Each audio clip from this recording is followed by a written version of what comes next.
Bienvenue à ceux qui découvrent la chaîne et bienvenue à ceux qui sont déjà là. Ici, on ne parle pas de motivation ni de recettes miracles. On analyse des mécaniques réelles, des structures et des erreurs invisibles qui coûtent du temps et de l'argent. Si ce type de contenu t'aide à voir plus clair, pense à t'abonner. Ça permet à la chaîne de continuer et à toi de ne pas perdre le fil sur les prochaines analyses. La majorité des gens pensent manquer d'argent. En réalité, ils manquent de levier. Ils travaillent, ils respectent les règles, ils font exactement ce qu'on leur a appris à faire depuis toujours. Étudier, travailler, être sérieux, être patient. Et pourtant, leur situation financière reste la même, année après année. Ce n'est pas un manque d'effort, ce n'est pas un manque de discipline, ce n'est pas un manque d'intelligence. C'est un problème de structure. Un système mal conçu produit toujours les mêmes résultats, peu importe la qualité des personnes à l'intérieur. La majorité des gens vit dans un modèle extrêmement simple. Chaque heure donnée ne produit qu'un seul résultat, une heure travaillée, une heure payée. Et quand l'heure s'arrête, tout s'arrête. Ce modèle est rassurant.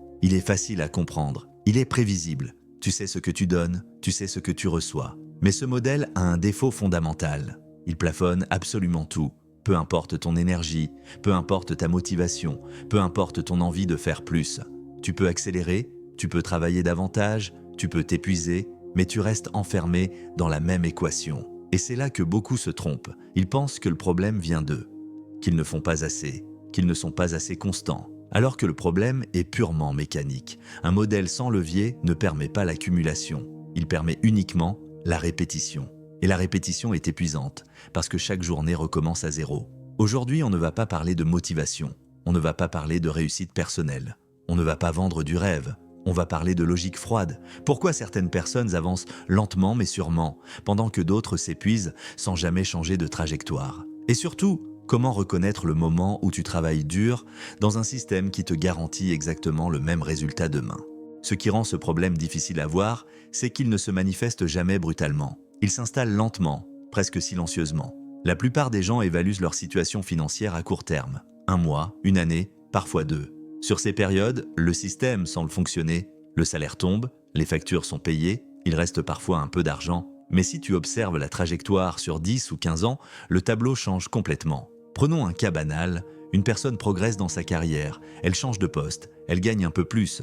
À chaque amélioration, le niveau de vie augmente aussi. Logement plus grand, dépenses plus lents ou plus élevées, engagement plus lourd, résultat, le confort augmente, mais la liberté reste identique. Le système donne l'illusion d'un progrès alors qu'il ne fait que déplacer le curseur. Le vrai problème n'est pas de gagner plus, c'est de gagner différemment. Un revenu qui dépend entièrement d'une présence continue ne crée jamais de liberté réelle. Il crée une stabilité conditionnelle, et cette stabilité est fragile. Un accident, une maladie, un changement de contexte, tout peut s'arrêter. C'est là que la notion de levier devient centrale. Pas pour devenir riche rapidement, mais pour ne pas dépendre d'un seul mode de fonctionnement. Un modèle sans levier fonctionne tant que tout va bien, mais il ne pardonne aucune interruption.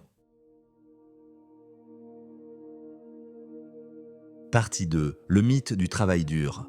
Depuis des décennies, on répète la même idée. Travail dur, sois sérieux, sois patient, et tôt ou tard, ça finira par payer. Cette idée n'est pas totalement fausse, elle est simplement dépassée. Elle fonctionnait dans un contexte très précis. Un monde avec peu de concurrence, un monde avec une croissance stable, un monde où les coûts de la vie restaient de maîtriser. Ce monde n'existe plus. Aujourd'hui, le travail sert principalement à maintenir une position, pas à en changer. Les salaires augmentent lentement, les charges augmentent vite. Le moindre gain est absorbé par le système. Logement, énergie, impôts, inflation, résultat. Même en travaillant plus, la sensation de progression disparaît. Le travail est devenu un mécanisme de survie, pas un outil d'ascension. Beaucoup de gens font pourtant tout correctement.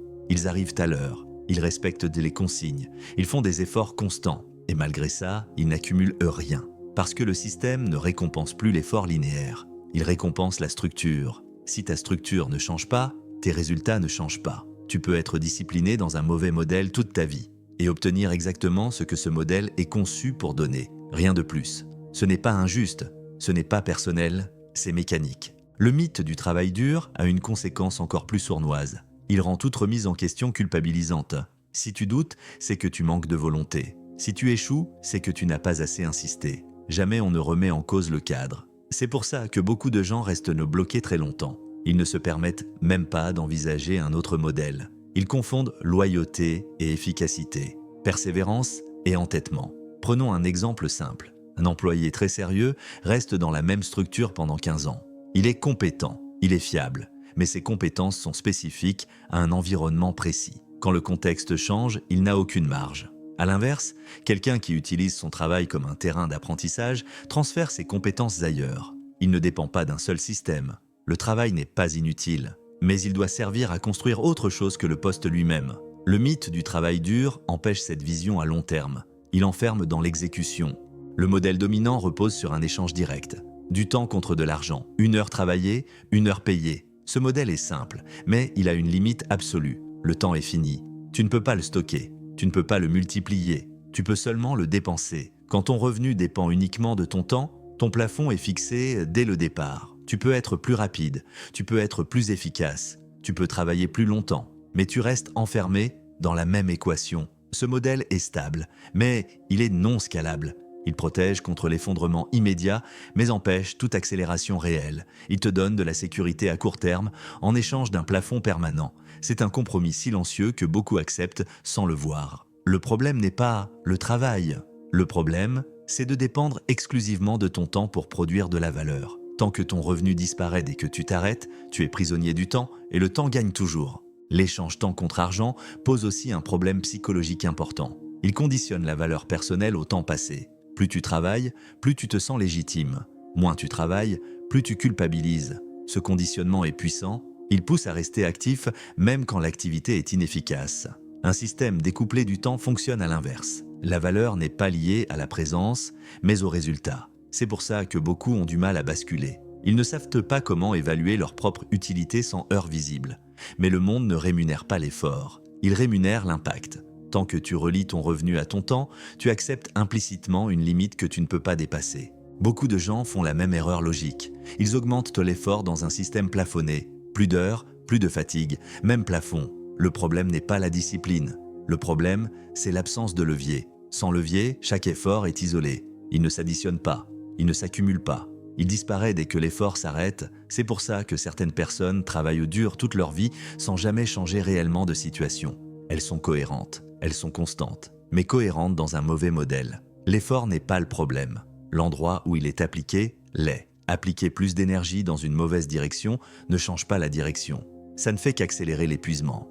Augmenter l'effort est souvent la solution par défaut parce qu'elle est simple. Elle ne demande aucune remise en question. Changer de structure, en revanche, est inconfortable. Ça demande de reconnaître que le problème n'est pas le manque d'effort. C'est pour ça que beaucoup préfèrent ne s'épuiser plutôt que de changer de cadre. Ils savent te faire des efforts. Ils ne savent pas restructurer. Mais un système inefficace ne devient jamais efficace par surcharge. Il s'effondre ou il use. Être occupé n'est pas être productif. Une journée remplie peut produire 0 progression réelle. Beaucoup confondent de mouvement et avancée. Répondre à des messages, exécuter des tâches, remplir son agenda, tout ça donne l'illusion d'avancer, mais laisse peu de traces. Les profils qui progressent construisent. Les autres exécutent. Construire est lent au début, mais laisse quelque chose derrière. Exécuter est immédiat, mais ne produit rien de durable. Le confort de l'exécution empêche la construction, et sans construction, rien ne s'accumule. Être occupé protège aussi de la responsabilité. Quand l'agenda est plein, on peut toujours dire qu'on n'a pas eu le temps. Construire demande de choisir, et choisir implique de renoncer. Beaucoup restent dans l'exécution parce qu'elle évite ces choix inconfortables. Mais sans choix clair, il n'y a pas de direction. Un levier, c'est une action qui produit plusieurs résultats. Un contenu vu une fois, puis 10 fois, puis 1000 fois. Un système qui fonctionne même quand tu n'es pas là. Une décision prise une fois qui continue d'agir dans le temps. Sans levier, chaque action repart à zéro. Avec un levier, les effets s'empilent. La différence n'est pas psychologique, elle est mathématique. C'est la seule façon de dépasser les limites du temps. Sans levier, le temps gagne toujours. Un levier n'est pas toujours visible de l'extérieur. Souvent, il est invisible pendant longtemps. C'est pour ça qu'il est ignoré. Par exemple, quelqu'un qui passe des mois à observer des comportements sans rien publier semble improductif. Mais il accumule de l'information exploitable. Un levier se construit avant de produire. C'est une phase que beaucoup refusent parce qu'elle ne donne aucun retour immédiat, mais c'est précisément cette phase qui crée l'asymétrie. Le problème n'est pas l'information, c'est le bruit. Trop de messages, trop de promesses. On confond ce qui fait parler avec ce qui fait agir. Le bruit attire l'attention, le signal laisse des traces, un clic répété, un comportement constant. Ce qui se répète est exploitable. Ce qui fait du bruit disparaît. Le signal est discret, mais il est mesurable. Le bruit est séduisant parce qu'il donne l'impression d'exister. Like, commentaires, discussion. Le signal, lui, est froid. Il ne flatte pas, mais il indique où l'énergie est réellement dépensée. Ceux qui apprennent à ignorer le bruit gagnent du temps, et le temps est le levier ultime. Toutes les opportunités suivent le même cycle. Elles apparaissent discrètement, peu de concurrence, peu de visibilité, puis elles deviennent évidentes, et quand elles sont évidentes, elles sont déjà saturées. La majorité arrive toujours trop tard, parce qu'elle attend une validation externe. Quand les preuves sont visibles, l'avantage a déjà disparu. Les opportunités ne sont jamais évidentes au départ. Si elles l'étaient, elles seraient déjà saturées. C'est pour ça que beaucoup les rejettent trop tôt. Elles ne correspondent pas aux standards visibles. Mais le potentiel réel se situe toujours avant la validation collective. Dernière partie, observer et tester. Conclusion, signal brut. La seule approche rationnelle consiste à observer avant d'agir. Où vont les clics? Ce que les gens consomment réellement. Pas ce qu'ils disent aimer. Tester ne veut pas dire croire. Tester veut dire mesurer. Supprimer ce qui ne répond pas.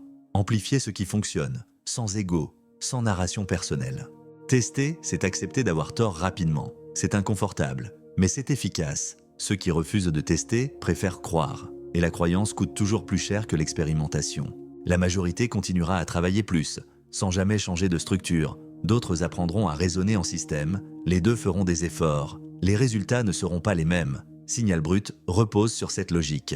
Observer avant la masse, mesurer froidement, agir sans narration. Le lien est en description. À toi de voir si tu veux continuer à répéter ou commencer à structurer.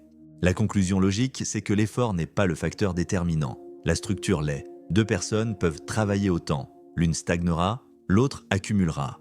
Pas parce qu'elle est la meilleure, mais parce qu'elle a changé de modèle. Si cette vidéo t'a permis de comprendre quelque chose que tu ne voyais pas avant, alors elle a rempli son rôle. Les sujets abordés ici demandent du temps et de l'observation, et ils se construisent sur la durée. Si tu veux suivre les prochaines analyses, abonne-toi et active les notifications. La suite arrive, progressivement, sans bruit inutile.